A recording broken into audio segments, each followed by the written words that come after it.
नमस्कार मंडळी. आजची स्टोरी आहे लग्नानंतर होईलच प्रेम. आई आणि बाबांच्या मर्जीने विराजने शुभासोबत लग्न केले होते, पण तो मनापासून खुश नव्हता. त्याला मॉडर्न विचारांची आणि तसेच राहणीमान असणारी मोठ्या बहिणींसारखी मुलगी बायको म्हणून हवी होती. त्याच्या मनाच्या चौकटीत शुभा कुठेच बसत नव्हती. शुभा सुद्धा चांगली शिकली होती, दिसायला सुद्धा अगदी मापात होती, संस्कारी होती.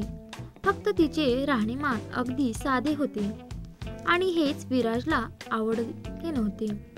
पण आई वडिलांच्या आग्रहाला मान देत त्याने शुभासोबत लग्नगाठ बांधली होती. मनाने आणि विचाराने सुद्धा प्रलब्ध असणारे साधना आणि दयानंद दळवी कुटुंब. विहान आणि विराज ही दोन मुले, सगळे सुशिक्षित आणि उच्च पदावर सरकारी नोकरी असणारे. विहानची बायको अनघा एकुलती एक आणि लाडात पाळलेली आणि स्वतःच्या रूपाची आणि पैशाची घमेंड असणारी. विहान सोबत लव्ह मॅरेज होऊन दळवी कुटुंबाची मोठी सून झाली, पण त्या घराची सदस्य मात्र होऊ शकली नाही. विराज मात्र आपल्या बहिणीला आदर्श मानत स्वतःच्या जोडीदाराची पण तशीच स्वप्न पाहत होता. साधना आणि दयानंदला पहिल्या सुनेचा अनुभव असल्यामुळे त्यांना विराजसाठी एकत्र कुटुंबात राहणारी, मनमिळावू आणि संस्कारी असणारी शुभा पसंत पडली होती. विराज लग्न झाल्यावर आई बाबांच्या इच्छेसाठी का असेना पण तिच्यासोबत गरजेपुरते बोलायचा. लग्न झाल्यावर पहिल्यांदा माहेरी जाऊन आल्यावर शुभाच्या संसाराला सुरुवात झाली. शुभाचा मनमिळावू स्वभाव सगळ्यांना खूप आवडला. सासूला घरातील सगळ्यांच्या आवडीनिवडी विचारून घेत ती स्वतःला त्याच्या पद्धतीने घडवण्याचा प्रयत्न करत होती. हळूहळू सारं काही शिकत होती. घरात स्वयंपाकाला बाई असतानाही ती स्वतः सगळ्यांसाठी काही ना काही बनवून ठेवत असे. तिच्या हाताला खूप चव होती. तिच्या येण्याने घराला नवचैतन्य आले होते. शुभाने घरात बरेच बदल करून घेत सगळ्यांना पुन्हा एकत्र आणले होते.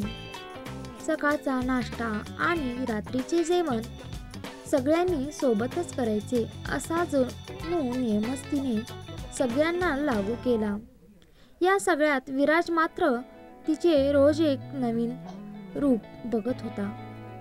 तो त्याच्या बहिणीमध्ये आणि शुभामध्ये असणारे गुण अवगुण कम्पेअर करत होता.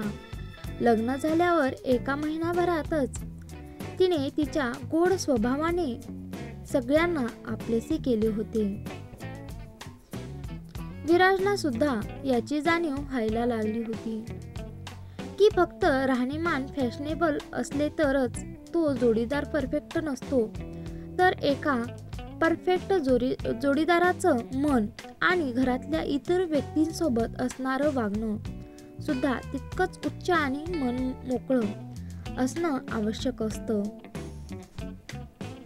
विराजने तिच्या साध्या राहणीकडे जरा दुर्लक्ष करत तिच्यामध्ये असणाऱ्या संस्कारी पैलूंकडे बघण्याचा प्रयत्न केला.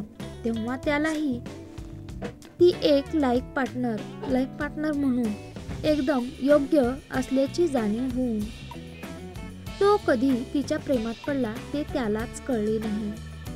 विराजने तिला स्वतःमध्ये काही बदल करशील का म्हणून विचारले असता तीही सासू सासरे आई वडील सगळ्यांना विचारून त्याच्या मनाप्रमाणे बदल करून घ्यायला तयार झाली.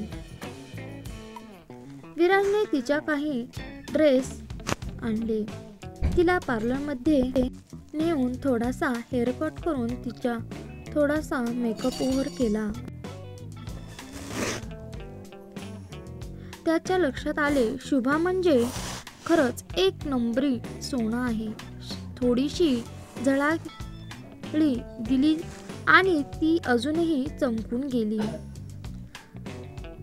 विराजला आपल्या आईवडिलांची पसंती पुन्हा नव्याने आवडू लागली आणि आता त्याची खऱ्या अर्थाने लग्नानंतरची प्रेम कहाणी सुरू झाली. कहाणी आवडली असेल तर चॅनलला लाईक, शेअर, सबस्क्राईब करायला विसरू नका. आणि तुम्हाला या कथेबद्दल काय वाटते ते कमेंटमध्ये लिहून नक्की सांगा. धन्यवाद.